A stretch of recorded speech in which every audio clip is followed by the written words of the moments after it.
नमस्कार। आज के इस विश्लेषण में हम एक बेहद दिलचस्प और गहरे विषय पर बात करने वाले हैं। हमारी आज की चर्चा का आधार है परम पूज्य श्री श्री आनंद मूर्ति जी की अद्भुत कृति नमः शिवाय शांताय। इस स्रोत के जरिए हम भगवान शिव के स्वरूप, उनके ऐश्वर्य और ईश्वर होने के असली मतलब को एक बिल्कुल नए और तार्किक नजरिए से समझेंगे। देखिए, अध्यात्म को अक्सर सिर्फ आस्था या विश्वास से जोड़कर देखा जाता है ना? लेकिन आज की हमारी यह चर्चा कोई साधारण दार्शनिक बात नहीं है, बल्कि ये विशुद्ध तर्क और ब्रह्मांडीय विज्ञान पर टिकी है। तो चलिए बिना किसी देरी के शुरू करते हैं। सबसे पहला और सबसे बड़ा सवाल, आखिर ईश्वर कौन है? ऐश्वर्य क्या होता है? और भगवान शिव को परमेश्वर क्यों कहा जाता है? मानव इतिहास के ये कुछ ऐसे सवाल हैं जिनके इर्द गिर्द हमारी पूरी सभ्यता हमेशा से घूमती रही है। हम अपनी रोजमर्रा की बातचीत में इन शब्दों का इस्तेमाल तो बहुत करते हैं, पर क्या हमें इनका सटीक अर्थ पता है? आज के इस विश्लेषण में हम सिर्फ मान्यताओं या सुनी सुनाई बातों पर नहीं रुकेंगे। हम बाकायदा तर्क की सीढ़ियां चढ़ते हुए इन गूढ़ सवालों के जवाब तलाशेंगे, ताकि ये समझ सकें कि इस पूरे ब्रह्मांड को कंट्रोल करने का असली विज्ञान आखिर है क्या। तो इन सवालों के जवाब एक बहुत ही बेसिक सिद्धांत से शुरू होते हैं। ईश्वर की असली परिभाषा क्या है? स्रोत के अनुसार जिसके पास ऐश्वर्य हो वही ईश्वर है। अब यह ऐश्वर्य क्या है? अंग्रेजी में जिसे हम ऑकल्ट पावर कहते हैं, संस्कृत में उसे ही ऐश्वर्य कहा गया है। ध्यान दीजिए, ये कोई जादुई चमत्कार नहीं है। ये ब्रह्मांड को कंट्रोल करने का एकदम प्योर साइंस है। जरा सोचिए, प्रकृति के पास अपनी मर्जी से कुछ भी करने का कोई विकल्प ही नहीं है। उसे एक परम शक्ति के निर्देशों का पालन करना ही पड़ता है। और क्योंकि वो परम सत्ता इस पूरी सृष्टि की सर्वोच्च नियंत्रक है, इसीलिए उसे ईश्वर कहा जाता है। हमारे लॉजिकल दिमाग को एक ऐसे ही कंट्रोलर की जरूरत होती है जो इस अनंत ब्रह्मांड को बिना किसी लिमिट के एक धागे में पिरोकर रख सके। अब बात करते हैं उन 8 प्रमुख ऐश्वर्यों की, जो एक तरह से इस सृष्टि को चलाने का कॉस्मिक टूल किट हैं। पहला है अणिमा, यानी अपने मन को इतना सूक्ष्म कर लेना कि वो एक छोटे से अणु में भी समा जाए। इसके ठीक उलट है लघिमा, सत्ता को इतना हल्का कर लेना कि गुरुत्वाकर्षण का कोई असर ही न हो। फिर है महिमा, खुद को इतना विशाल बना लेना कि पूरा ब्रह्मांड उसमें समा जाए। प्राप्ति, मतलब आप जहां हैं वहीं बैठे बैठे पूरे ब्रह्मांड का ज्ञान पा लेना और जो चाहें वो हासिल कर लेना। ईशित्व, सृष्टि के कण कण पर राज करने की असीमित क्षमता। वशित्व, जड़ हो या चेतन, सबको पूरी तरह अपने वश में रखना। प्राकाम्य, सिर्फ इच्छा मात्र से नई सृष्टि रचने की ताकत। और आखिरी है कायवशायत्व, यानी एक ही समय में कई शरीरों के माध्यम से काम करना। जरा सोचिए, ये सिर्फ शब्द नहीं है, ये वो 8 ब्रह्मांडीय शक्तियां हैं जिनसे सृष्टिकर्ता इस असीम जगत का संचालन करते हैं। अच्छा, अब यहाँ से हमारी चर्चा एक बहुत ही दिलचस्प मोड़ लेती है। देखिए, ईश्वर को तो हमने एक सख्त कंट्रोलर के रूप में समझ लिया, लेकिन क्या सिर्फ असीमित शक्ति होना ही काफी है? स्रोत बहुत स्पष्ट रूप से बताता है कि जब बात भक्ति और समर्पण की आती है तो सिर्फ शक्ति से काम नहीं चलता। हमारे हृदय को चाहिए एक भावनात्मक जुड़ाव। ईश्वर को सिर्फ शक्तिशाली ही नहीं बल्कि गुणों से भी भरा होना चाहिए। और यहीं पर एक सख्त ईश्वर और अत्यंत प्रिय भगवान के बीच का अंतर समझना जरूरी हो जाता है। असीमित शक्ति एक विशाल ब्रह्मांड को तो चला सकती है, लेकिन प्यार और करुणा जगाने के लिए एक ऐसे स्वरूप की जरूरत होती है जो कठोर न हो बल्कि बेहद मधुर और अपना सा लगे।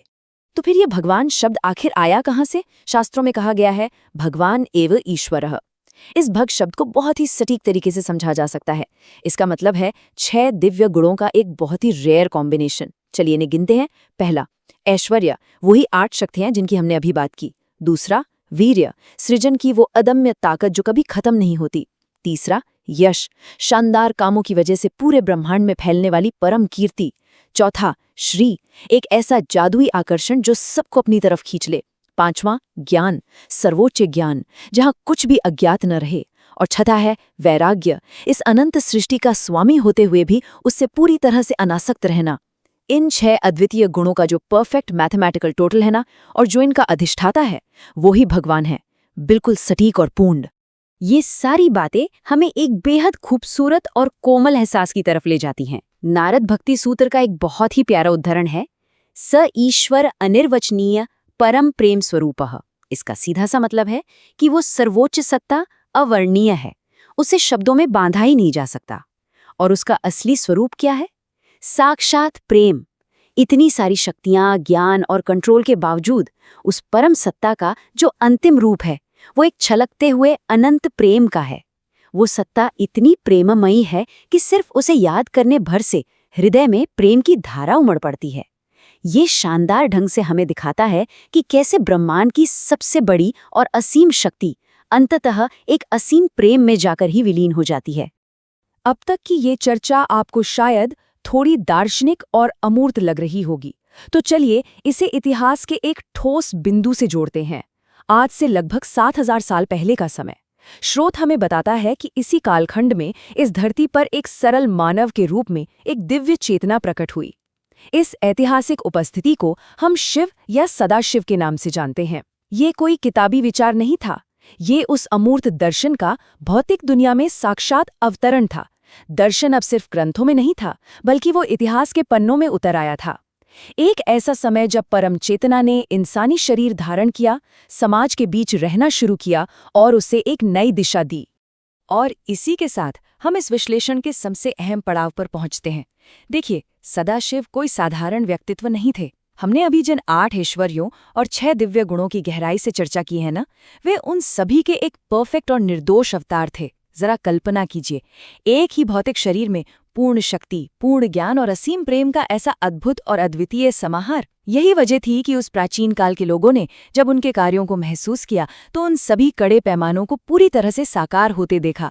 इसीलिए उस युग के समाज ने बिना किसी हिचकिचाहट और पूरी श्रद्धा के साथ उन्हें ईश्वर, महेश्वर और परमेश्वर के रूप में स्वीकार किया। इस पूरी तार्किक और ऐतिहासिक यात्रा को तय करने के बाद एक बहुत ही गहरा सवाल हमारे सामने आकर खड़ा हो जाता है। स्रोत सामग्री के अनुसार अगर सदाशिव में असीम नियंत्रण की वो 8 शक्तियां मौजूद थीं, अगर उनमें भगवान के 6 दिव्य गुण पूरी तरह से समाहित थे और अगर वे स्वयं उस अवर्णनीय प्रेम के साक्षात स्वरूप थे, तो वास्तव में अगर वे ईश्वर नहीं हैं तो फिर भला और कौन हो सकता है?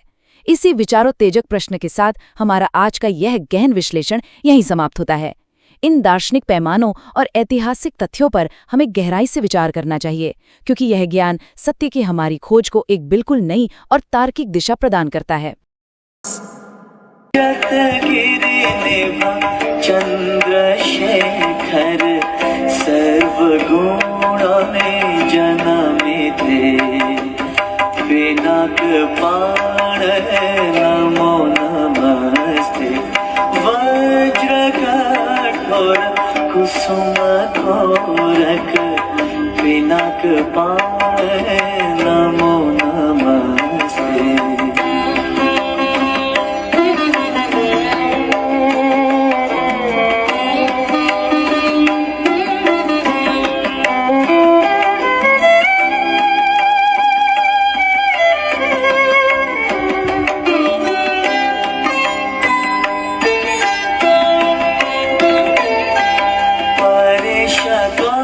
प्रभु अपरिशा